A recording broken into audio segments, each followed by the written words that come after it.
Bollywood movie Dhurandhar box office బద్దలు కొడుతోంది. ఇప్పటి వరకు 552 కోట్లకు పైగా వసూలు చేసిన ఈ సినిమా సరికొత్త రికార్డులతో సంచలనం సృష్టిస్తోంది. వాస్తవ ఘటనల ఆధారంగా దర్శకుడు ఆదిత్య ధర్ తెరకెక్కించిన ఈ యాక్షన్ థ్రిల్లర్ సినిమా అభిమానులను విశేషంగా ఆకట్టుకుంటోంది. దాదాపు 3.5 గంటల సుదీర్ఘ సినిమా అయినా ప్రేక్షకులకు ఆదరణ నోచుకోవడం విశేషమంటున్నారు సినీ నిపుణులు.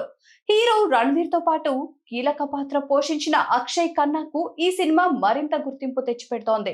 డిసెంబర్ 5న ప్రేక్షకుల ముందుకు వచ్చిన ఈ సినిమా అంచనాలను దాటేసింది.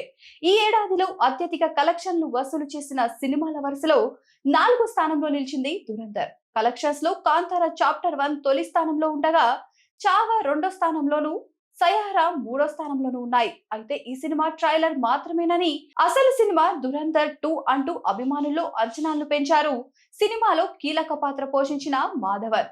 పార్ట్ 1 తో పోలిస్తే పార్ట్ 2 అద్దరిపోతుందంటున్నారు.